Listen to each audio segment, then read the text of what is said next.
लाश पर से गुजर कर ही मुमकिन है।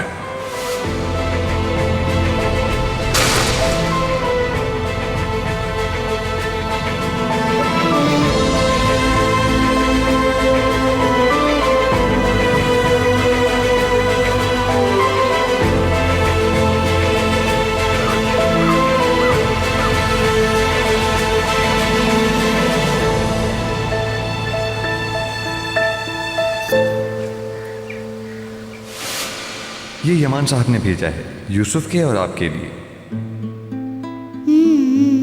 बहुत मजे का है। मुझे भी बहुत पसंद था ये बचपन में। तुम्हारे नाना मेरे लिए ये अक्सर लाया करते थे। तो अंकल को ये ख्याल वहाँ से आया, तो उन्होंने नाना की तरह आपको खुश करने के लिए ये भेजा है। इस मर्तबा हम सब, तुम, मैं और यूसुफ, तुमने कैसे सोच लिया मैं तुम्हारे बगैर जाऊंगा? मेरे पास तुम्हारे बगैर यूसुफ की जिंदगी का कोई तस्वुर नहीं।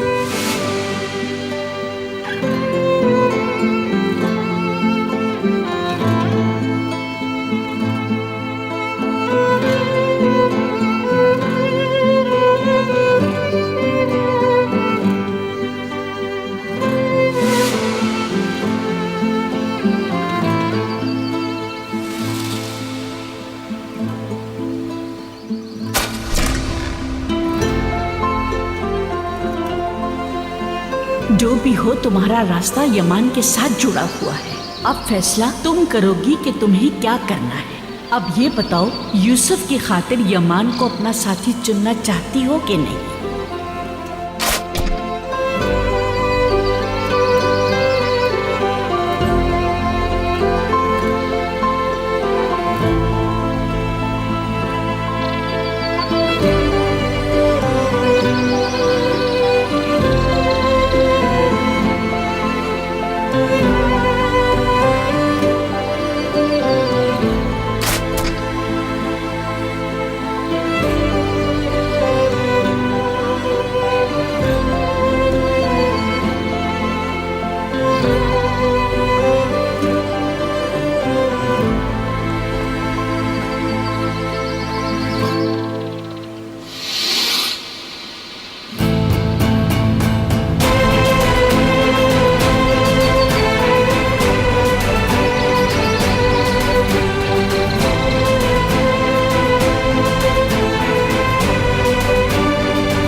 तुम्हारी शादी की ऑफर कबूल है मुझे।